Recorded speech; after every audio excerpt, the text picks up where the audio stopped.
So picture this. You are pushing a massive rough-hewn boulder up this seemingly endless, jagged incline. Oh, yeah. A classic scenario. Right.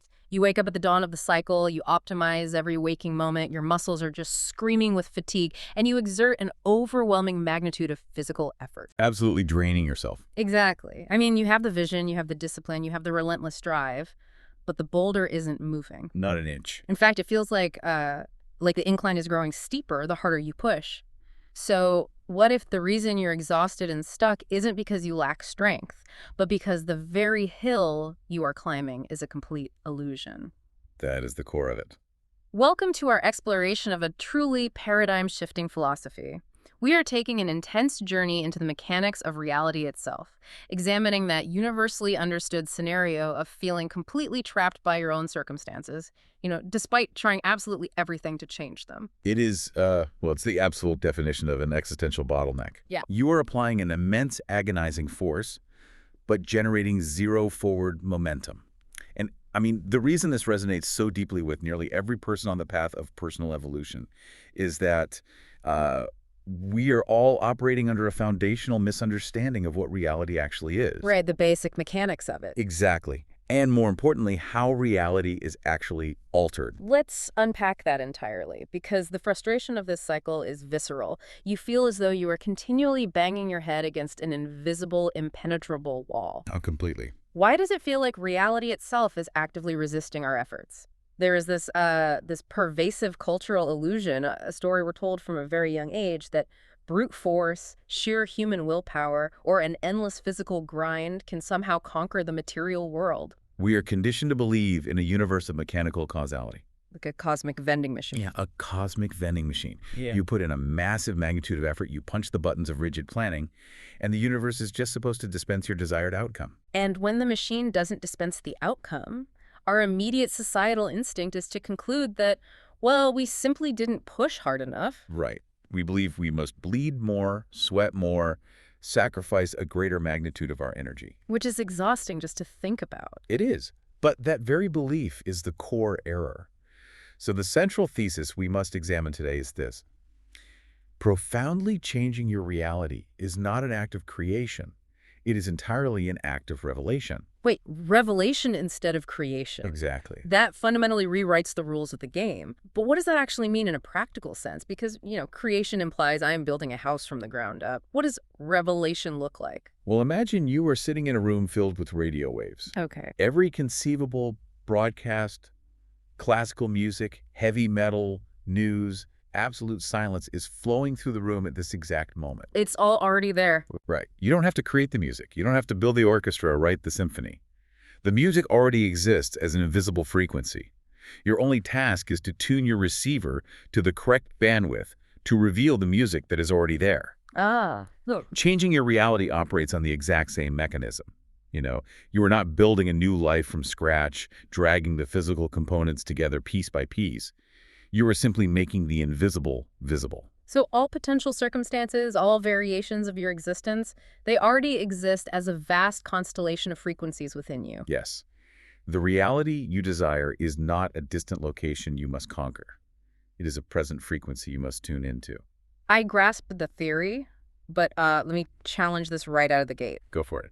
If the reality of abundance or peace or absolute success already exists as a broadcast in the room, why is the person pushing the boulder completely deaf to it? That's the real question. Right. If it is already there, why are they experiencing nothing but crushing resistance? Because of a profound systemic internal misalignment.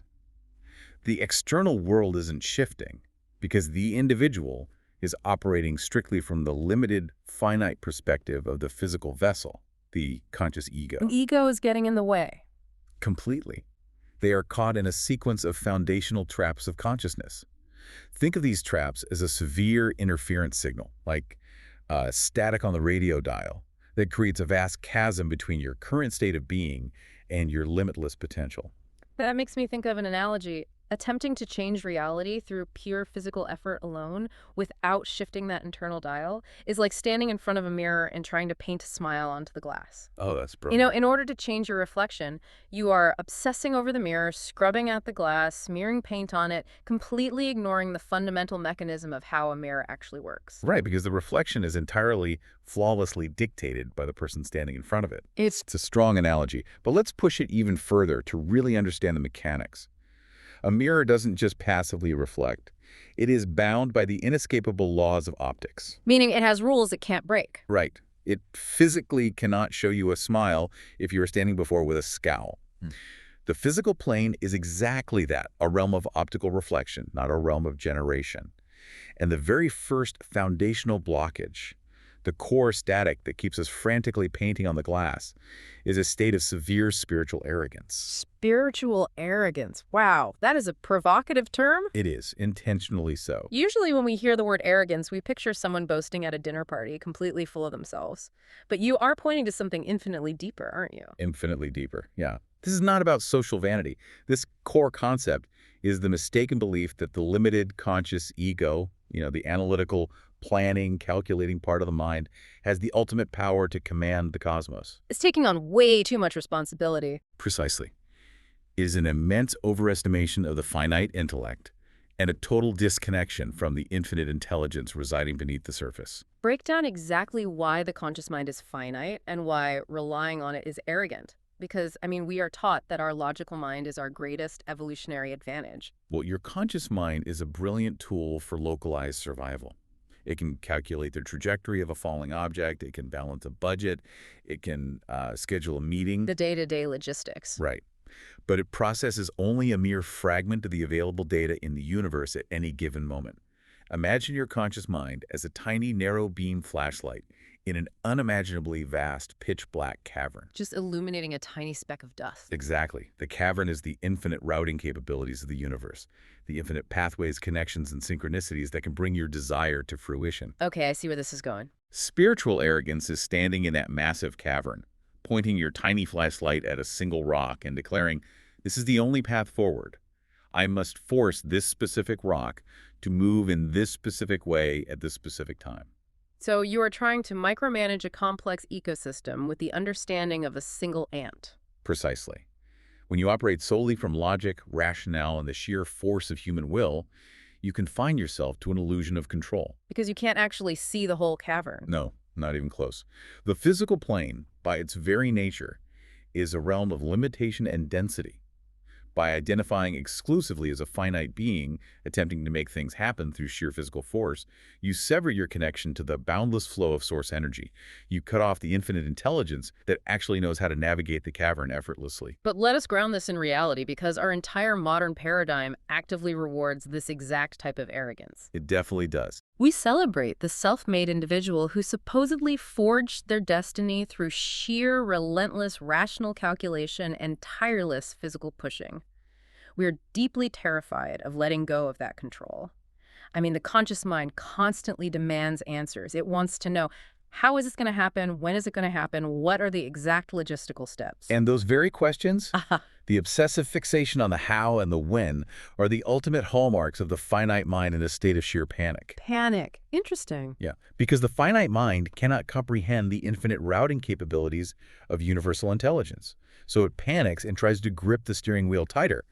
But because the finite mind is inherently limited in its vision, it can only ever produce limited results. It's forcing a narrow path. Right. It relies on forced linear progression. To step into your true power, you must relinquish the ego's desperate need to control the mechanics of how the reality will unfold. I am going to push back hard on this concept of relinquishing control. Please do. Because if we completely surrender the ego's drive, if we stop demanding to know the how and the when, how do we avoid falling into total apathy? Ah, yes. I can hear the skepticism right now. If I just surrender, if I stop planning and pushing, I'll end up sitting in a silent room doing absolutely nothing with my life. How do you distinguish between surrendering to this infinite intelligence and simply giving up? That is the most common and pervasive fear. And it fundamentally misunderstands the absolute nature of surrender. Surrender is not a cessation of momentum. It's not giving up. Not at all. It is not raising a white flag and collapsing into lethargy. Surrender is, in fact, an upgrade of your internal operating system. Explain the mechanics of that upgrade. How does it functionally operate differently? Think of it this way. Operating solely from the ego is like trying to power a massive iron locomotive by standing inside it and turning a heavy hand crank. That sounds brutal. It is. It is a friction-filled engine of finite logic. You will sweat, your muscles will tear, you will exhaust yourself entirely, and you might move the train forward a mere fraction of an inch. And what's the alternative? Surrender is the moment you finally let go of the heavy hand crank. Step back and engage the electric engine that is already seamlessly connected to an infinite power grid. You are shifting from the agonizing friction of force will to the frictionless slipstream of infinite intuition. Wow. So the ambition remains entirely intact, but the power source completely changes. Yes, you are still moving, often much faster and exponentially further than before, but the energy propelling you is entirely different. You aren't forcing the movement through your own limited caloric expenditure. You are allowing the larger current to carry the vessel. You're tapping into the grid. Exactly. The desperate, clawing need to control every single variable dissolves, and it gets replaced by a profound trust in the intelligence that animates the cosmos. If we fail to make that upgrade, though, if we insist on continuing to turn the hand crank, it seems like we inherently isolate ourselves. We lock ourselves inside the engine room of that train, entirely alone. That isolation is the inevitable byproduct. This spiritual arrogance fundamentally isolates you from the fabric of existence. Because you think you're the only one generating power. Right. Once you view your limited physical self as the sole, isolated operator struggling against a hostile, unyielding world, you begin to see yourself as entirely separate from everyone and everything else. It creates a rigid paradigm of me versus the universe. And that illusion of a separate, isolated self must be the breeding ground for the next major trap. If I am separate from you, and we are both fighting for limited resources in a hostile world, then your success is a direct threat to my survival. That is the exact mechanism that births the relentless cycle of comparison and the reinforcement of profound scarcity. Comparison, right? Because you view yourself as fundamentally separate, you begin to observe the success, the joy, or the abundance of others, not as a shared triumph, but as a glaring reinforcement of your own personal lack. Let us examine this practically, because if there is a universal human experience in our highly visible, hyper-connected society, it is the torment of comparison. Oh, absolutely. It's everywhere. You walk down the street, or you look at a peer's trajectory, and you are constantly bombarded with evidence of people who effortlessly possess the exact reality you are desperately trying to achieve. You see someone land the perfect opportunity, or secure the ideal relationship, or achieve profound financial freedom. And the specific, instantaneous internal reaction you have to those observations dictates the entirety of your future reality. Really? The immediate reaction. Yes, this is where the metaphysical mechanics become unforgiving. When you look at another person possessing the reality you desire, and you feel a visceral pang of bitterness, envy, or inadequacy, you are committing a crucial foundational error. You're internally declaring a state of absolute absence. A declaration of absence? You mean the feeling of jealousy is a broadcast signal? It is the most potent broadcast signal possible. The universe operates purely on the law of vibratory resonance. Hold on, stop there. Vibratory resonance is a term thrown around constantly, often without any real definition. Explain how that actually works without the mystical fluff. Okay, think of it in terms of acoustic resonance, a purely physical phenomenon. Like sound waves. Yes. If you have a room filled with various stringed instruments and you strike a tuning fork tuned to a specific pitch, say, a perfect A note, only the strings on the other instruments that are mathematically tuned to that exact same A pitch will begin to vibrate and sing in response. They catch the wave. Right. The strings tuned to a C or an F will remain completely silent and unaffected. The universe functions as a macrocosmic echo chamber of this exact principle. It does not understand your spoken language. It does not care about your moral justifications, your logical arguments, or how hard you have worked. It's completely impartial. Entirely. It only reflects back or resonates with the dominant frequency you are currently emitting. So if I am looking at someone else's success, and my internal tuning fork is vibrating with the frequency of, I do not have this, I am lacking, life is unfair, the universe can only respond by amplifying that exact lack. Precisely. By radiating a frequency of not having, you guarantee an endless tide of deprivation. You are programming the cosmic mirror to show you a reality where you remain continually empty. You are ensuring that the strings of abundance remain completely silent in your life. That completely flips our normal biological reaction on its head. Our instinct is to protect our resources, to view reality like a finite pie where every slice someone else consumes means a smaller slice remains for us. The scarcity mindset. Yeah. It reminds me of an analogy, though maybe a bit flawed. Imagine a vast, boundless ocean, and imagine a single wave crusting on the surface, looking over at another wave that happens to be crusting significantly higher. The smaller wave feels intense jealousy and bitterness toward the larger wave, completely ignoring the fundamental physical reality that both of them are made of the exact same water. They are the same substance, just expressing slightly different forms in a fleeting moment. It is a profound visualization. Yeah. But let's translate it from water to frequency to make it mechanically actionable. Let's do it. If you are a radio receiver and you're bitterly complaining that the receiver next to you is playing beautiful classical music while you're playing static, your bitterness is preventing you from simply tuning your own dial to match their station. You're too busy complaining to turn the knob. Exactly. The antidote to the poison of scarcity is a radical, uncompromising shift in perspective toward unity. There's only one singular, unified consciousness experiencing itself through a myriad of physical forms.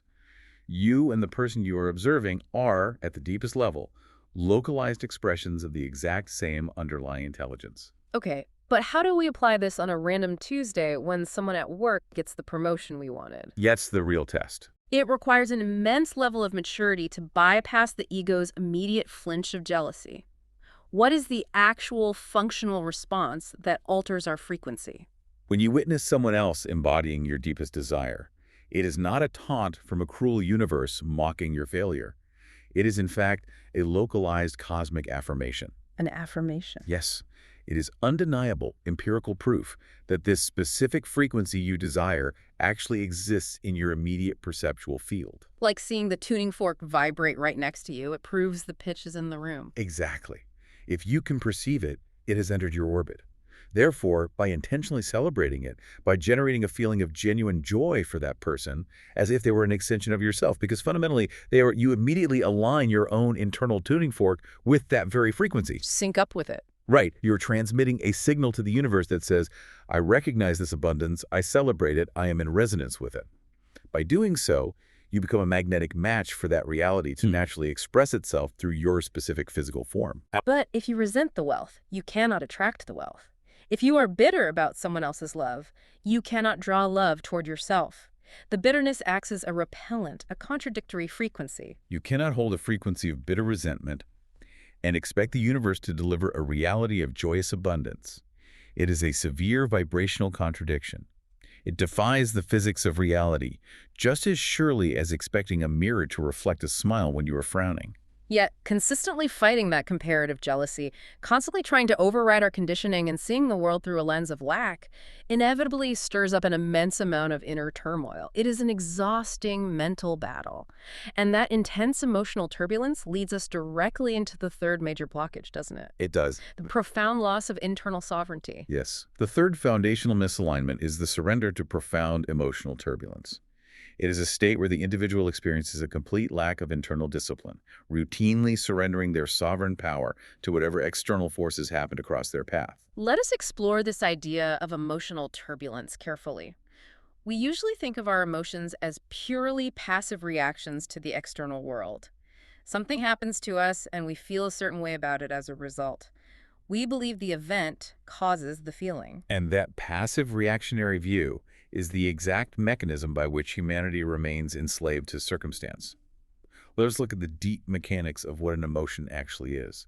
Emotion is quite literally energy in motion. Expand on energy in motion. That sounds poetic, but how does it function mechanically? Are we talking about neurochemistry? Bioelectric fields? Think of it as the raw architectural force of your reality. Your consciousness is the architect, and your emotion is the fire that forges the materials. When you experience an intense emotion, you're emitting a distinct energetic signature. Okay, a signature. This signature compounds over time into a dominant vibration, and ultimately it solidifies into your material experience. Emotion is the magnetic pull that draws circumstances together. So, our feelings aren't just invisible clouds floating harmlessly in our minds. They are active gravitational forces shaping the events around us. Exactly. Therefore, consider the catastrophic implication of being purely, reactionary. If a frustrating circumstance, a difficult colleague, an unexpected financial delay, or even a sudden change in the weather can immediately dictate your emotional state, those external factors essentially become the absolute masters of your destiny. Because they are controlling the fire that is forging your future. Yes, if they control your emotions, they control your vibration. They control your vibration, they control your dominant frequency. And if they control your dominant frequency, they dictate the reality you will subsequently experience. You're just handing them the keys. You become a helpless puppet, entirely manipulated by the physical plane, constantly reacting to external stimuli rather than generating your reality from a stable, unshakable internal core. I have to pause and pose a very serious practical challenge here. This concept can sound extremely daunting, bordering on callous. Are we supposed to just feel absolutely nothing when profound tragedy or massive setbacks occur? I see what you're asking. If an individual loses their livelihood, or a cherished relationship shatters, or they face a severe physical illness, isn't cultivating absolute neutrality just a form of toxic psychological numbness? Right. We are human beings. We are biologically wired to feel deeply.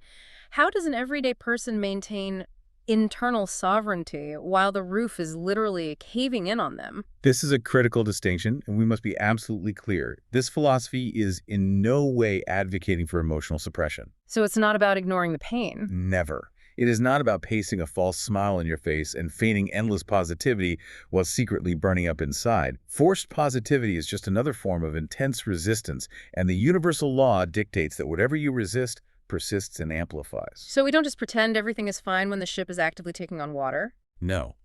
You must allow yourself to fully process the raw, visceral intensity of your feelings. When the storm hits, you allow the grief, the anger, or the profound frustration to move completely through your physical vessel. You feel it entirely. You have to ride the wave. But, and this is the absolute sovereign key, you must not allow those fleeting, turbulent emotional states to dictate your core identity or govern your subsequent actions.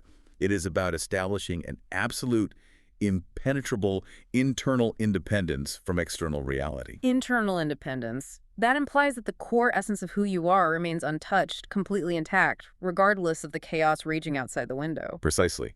You cultivate the profound ability to witness the storm raging around you without letting it capsize your internal vessel. Because you aren't the storm. Right.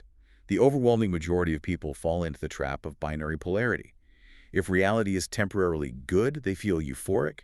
If reality is temporarily terrible, they feel entirely destroyed. They are tossed violently back and forth like leaves caught in a hurricane. Just reacting. Constantly. True sovereignty is transcending that polarity altogether. It is maintaining a steady, anchored core, whether the external world is praising you with honors or challenging you with obstacles. It makes me think of the deep ocean. Okay, tell me more. On the surface, there might be massive waves, typhoons, and incredible violent chaos. And you might feel the pull of that. On the surface of your life, you feel the rain, you feel the wind. But if you drop down into the profound depths of the ocean, the water is perfectly still, utterly calm, completely unaffected by the storm raging miles above.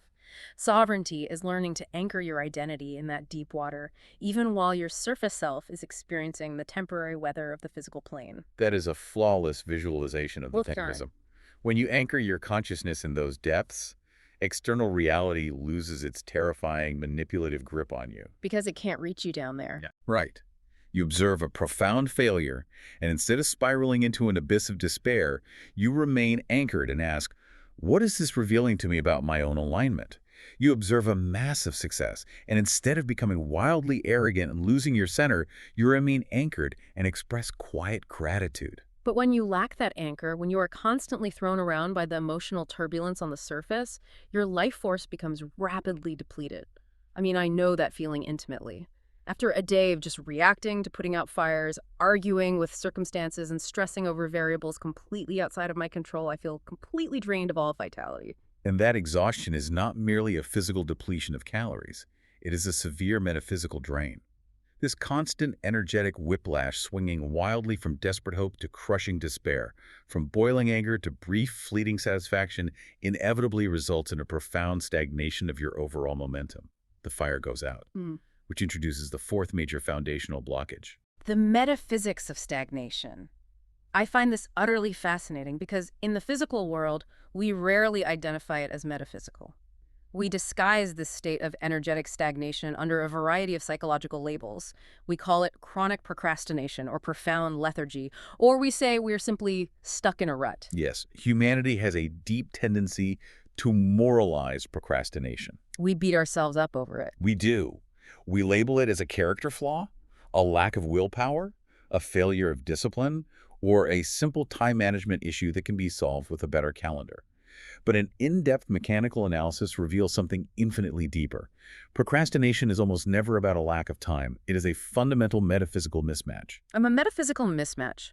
Walk us through the exact friction of that mismatch. It occurs in the precise moment when the physical action you are attempting to force your body to take is in direct, glaring contradiction to the current internal frequency you are emitting. Contradiction how? For example, you are operating at a dominant frequency of doubt, fear of failure, or deep unworthiness. Yet you are attempting to force an action like writing a bold proposal or launching a new venture that inherently belongs to a frequency of supreme confidence, abundance, and certainty. The friction generated between those two opposing states is immense. It feels like trying to run highly advanced, complex software on a completely outdated, incompatible operating system. The hardware just freezes. It freezes entirely. You literally cannot force a fluid physical movement if the energetic current beneath it is completely frozen or flowing violently in the opposite direction. Your internal state of fear acts as a severe, impenetrable headwind against the action you are attempting to take. I see this exact scenario constantly. People know exactly what they need to do on a logical level. They know they need to make the difficult phone call, write the chapter, initiate the painful conversation, or go to the training facility. The steps are obvious. Yeah, the conscious ego has drafted the perfect rational plan. But they just sit there, staring at a blank wall, feeling an invisible crushing weight pressing down on their chest, unable to move a single muscle. That invisible weight is the literal, dense energy of misalignment. However, we must navigate this carefully to avoid falling into the opposite, equally dangerous trap. Recognizing that energy must be aligned first does not imply that physical action is unnecessary, or that we can bypass the physical plane. We reside in a dense material realm, and therefore taking physical action remains an absolute necessity. Right, because we can't just sit on a cushion in a silent room, emit a frequency of a finished manuscript, and expect a bound book to materialize out of thin air onto our desks. Exactly. Physical action is the vital, required mechanism that midwives the immaterial frequency into material reality. It is the necessary bridge between invisible potential and tangible, localized experience. It is like sailing a massive ship. If you have the sails down and there is absolutely no wind, you are not moving. But trying to move the ship by standing on the deck and blowing into the massive canvas sails yourself, using purely forced, misaligned, ego-driven action, is absurd. You're just exhausting yourself. You might create a tiny, pathetic flutter in the canvas, but you will completely exhaust your lungs before the ship moves even a fraction of an inch forward. That is the perfect illustration of the mechanics. Forcing action from a state of internal misalignment is literally attempting to blow into your own sails. It defies the laws of leverage. What you must do instead is respect and surrender to the absolute, non-negotiable universal sequence. Frequency first, physical action second. Frequency first, action second. That sequence sounds like the fundamental law of gravity for conscious creation. It is the bedrock law of conscious momentum. When you take the time to align your internal state with your desired outcome, when you hoist the sails and carefully angle them to catch the prevailing invisible winds of your chosen frequency, the right action reveals itself to you. It does not appear as a grueling, dreaded chore, but as an undeniable, magnetic, intuitive nudge. Explain the difference in texture between an intuitive nudge and forced discipline. Because many people pride themselves on their forced discipline. Forced discipline is always accompanied by a dense feeling of dread, heaviness, and immense internal resistance. It requires a constant expenditure of willpower.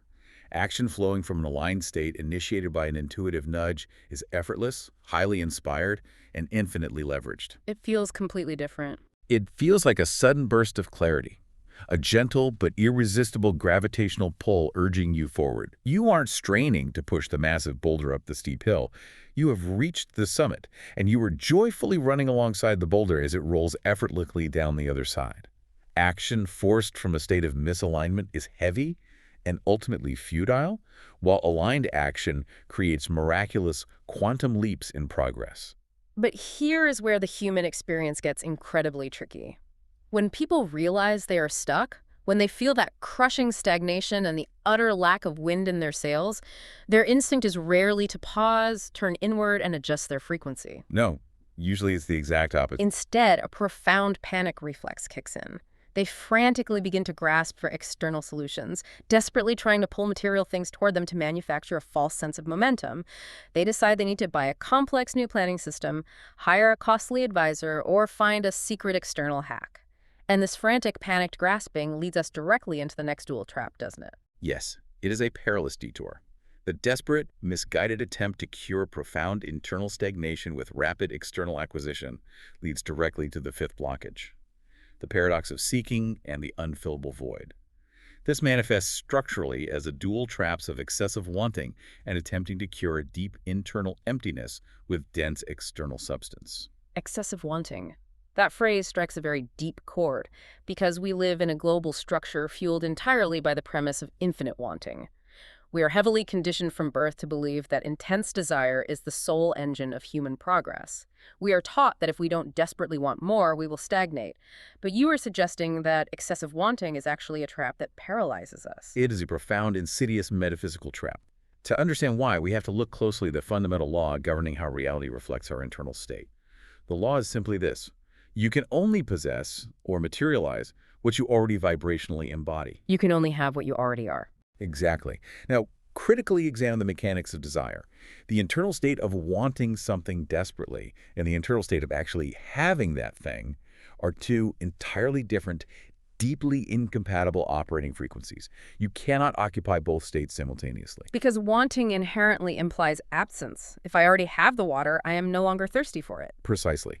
When you harbor a ravenous, consuming desire to acquire more, when you are constantly existing in a state of yearning, grasping, and declaring, I must have this circumstance in order to finally be happy, you are unconsciously broadcasting an overwhelming magnitude of profound emptiness. It's like a neon sign flashing, I don't have this. You are signaling to the universe in the clearest, most undeniable terms, I am currently lacking this. And because the cosmic mirror only possesses the ability to reflect your dominant frequency, the universe responds with mathematical precision by supplying you with an endless, continuous experience of that very lack. So the harder I yearn for financial wealth, the more deeply I entrench my frequency in the reality of poverty. The more desperately I grasp for affection and companionship, the more intensely I amplify the frequency of crushing loneliness. It is a deeply painful paradox for the ego to accept, but it is undeniably true. Furthermore, this dynamic feeds a dangerous, deeply ingrained societal illusion. The belief that acquiring a specific physical object, achieving an elevated societal status, or possessing a particular person will somehow magically heal a pre-existing deep-seated internal void. Ah, the classic I will be happy when syndrome. Yes, exactly. I'll be happy when I finally get the promotion. I'll feel secure when the bank account finally hits a certain elusive metric. I'll feel completely worthy when I find the perfect partner to validate me. And it is a complete, devastating fallacy. If you are currently experiencing a profound internal void, introducing a massive amount of external substance, whether it be unlimited money, massive societal status, or a dozen relationships, will absolutely never fill the void. It will merely decorate the edges of the hole with expensive ornaments. Decorating the hole. Wow. Nothing external can ever permanently cure an internal energetic deficit. We witness this phenomenon constantly with individuals who suddenly acquire immense wealth or global fame, only to find themselves grappling with the exact same, if not vastly amplified, feelings of profound depression, isolation, and emptiness they harbored before the acquisition. The material influx did not and could not change their foundational frequency. Okay, let me challenge this heavily because this touches on the very core of human motivation and evolution. If humanity is intrinsically wired to seek progress, to build better shelters, to expand our horizons, how can we ever reach a better, safer reality without actively wanting it first? Doesn't the burning desire act as the initial spark that gets humanity out of the cave? How do we escape the paralyzing trap of desire without losing our intrinsic drive to grow and evolve? This is where we must introduce a concept that entirely shifts the paradigm of manifestation.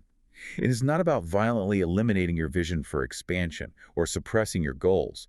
It is about completely reversing the timeline of your emotional experience.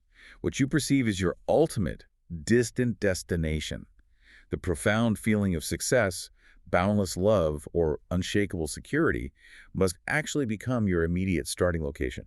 The destination must become the starting location. That sounds like a riddle. Break down exactly how a person does that practically. You must cultivate the profound sensation of absolute satisfaction, completeness, and abundance within your own consciousness before the material world offers you a single shred of tangible proof. Before there's any proof at all. Yes, the internal void can only be filled by an internally generated frequency.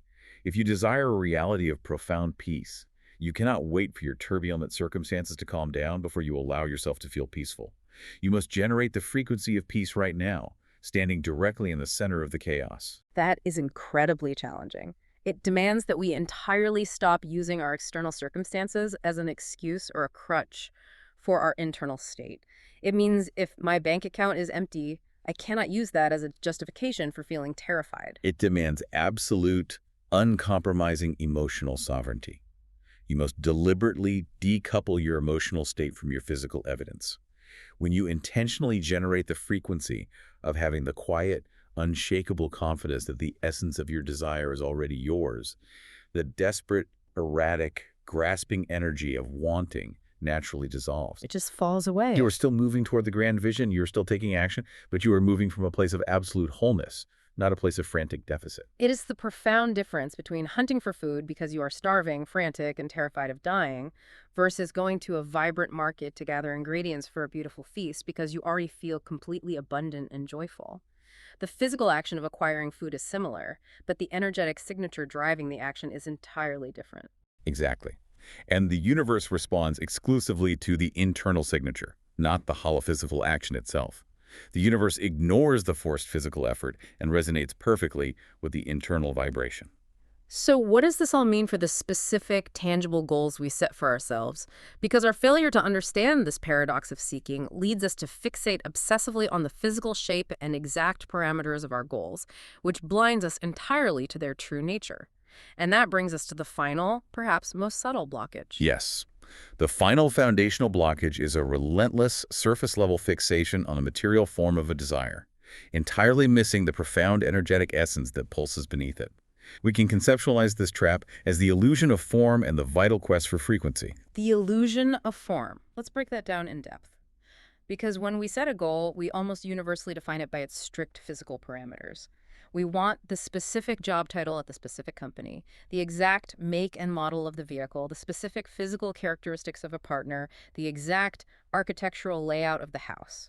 We build elaborate vision boards covered in glossy images of highly specific physical things. And while there is nothing inherently wrong with appreciating beautiful physical forms, they are expressions of the universe's creativity. Fixating solely on those rigid parameters is a critical error in conscious revelation. The profound truth is this: you do not actually desire a specific career milestone. You do not actually desire a particular human relationship.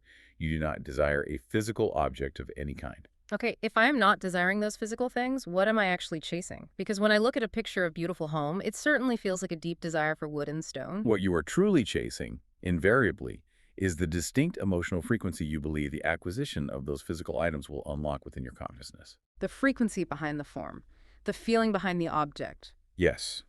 You do not want the massive pile of paper currency or the digital numbers on a screen.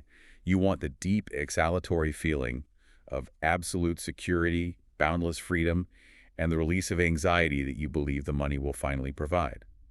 You do not want the mere physical presence of a specific human body in your space. You want the profound frequency of deep connection, the feeling of being entirely seen, and the warmth of being cherished that you associate with their presence. So we constantly use physical forms as a proxy, a clumsy delivery mechanism for emotional states. Precisely. We are constantly seeking frequencies, but we mistakenly believe they are locked inside physical objects or distant future events. When you fixate solely on the physical envelope, you remain completely ignorant of the profound letter contained inside. Because the universe speaks solely the language of resonance and frequency, a purely superficial desire for a physical object will never possess the intensity or the energetic depth required to actually alter reality. It is a hollow, empty request. This makes me think of a very stark, almost desperate analogy. It is like a person who is wandering endlessly through an arid desert, dying of severe dehydration. In a mirage, they see a beautiful, ornate, gold-encrusted cup.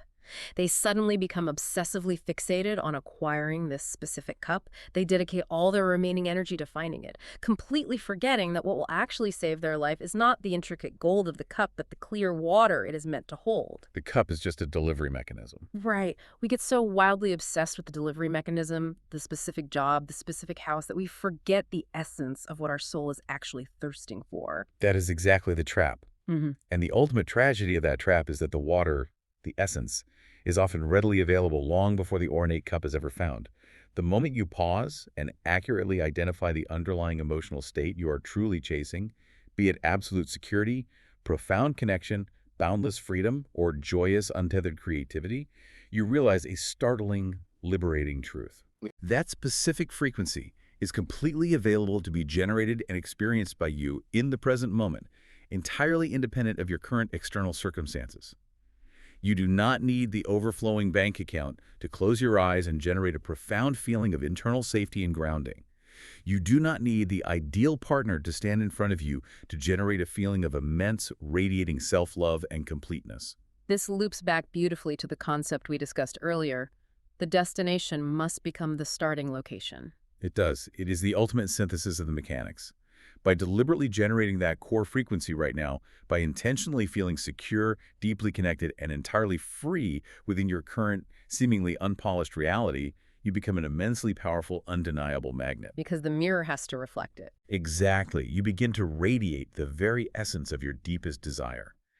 And the physical plane, acting as the faithful, mathematically precise mirror it is, must eventually reflect that exact essence back to you.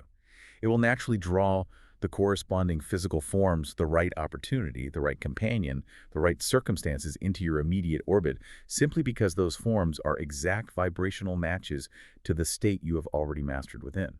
So the real work is entirely internal. It is a constant, disciplined process of identifying the feeling we are so desperately chasing in the external world and figuring out how to manufacture it right here, right now, using nothing but our own sovereign consciousness. We stop trying to paint the mirror and we simply change our expression. That is the ultimate mastery of conscious revelation. Let us zoom out and look at the broader reflection of this entire profound conversation. We have traversed a landscape of foundational traps. The spiritual arrogance of believing the finite ego controls the cosmos, the illusion of separation and the resulting poison of scarcity, the total loss of sovereignty through unanchored emotional turbulence, the crushing stagnation of forced, misaligned action, the endless agonizing void of constant wanting, and finally, the superficial fixation on form over the true energetic essence. When a person successfully dismantles all of the static, what is actually left? What is left is a profound, earth-shattering paradigm shift regarding our true place in the cosmos. We must permanently shed the limiting illusion that we are fragile, finite creatures struggling endlessly to survive in a hostile, unyielding, mechanical universe. That is merely the terrified story of the ego, and it is a story that guarantees suffering. It is the endless story of pushing the massive boulder up the illusionary hill. Exactly. The ultimate implication of embracing this knowledge is the profound realization that we are not separate from the Creator. We are the infinite intelligence itself. We are a boundless, untethered consciousness, temporarily localized in a specific physical form, learning to master the profound art of conscious revelation. We are the entire ocean experiencing itself as a singular wave, slowly remembering how to consciously shape the water. Beautifully stated. By systematically dismantling these internal blockages, by recognizing the frantic traps of the finite mind, and deliberately realigning with our infinite, effortless nature, we step into a realm of untethered potential. We finally stop exhausting ourselves trying to paint a smile on the mirror. We stop trying to violently force the dense external world to bend to our will, and instead we quietly assume the internal frequency of our desired reality. And in doing so, we transform the heavy material world into a beautiful, fluid reflection of our own internal mastery. The physical world ceases to be an agonizing obstacle course and becomes a brilliant canvas of continuous revelation. It changes absolutely everything. It moves the locus of control completely inward, placing the power back in the hands of the individual, which leaves us with a deeply resonant thought to carry forward. We have established that reality is merely a faithful mirror, and every delay, every friction is simply a reflection of an internal state. So I want to pose this directly to you, the listener, as you look at your own journey and your own current struggles. If every single external delay, every agonizing frustration, or seemingly immovable obstacle you are currently facing is nothing more than a perfect, mathematically precise mirror reflecting a specific internal misalignment, what is your current greatest challenge attempting to reveal to you about your own dormant power?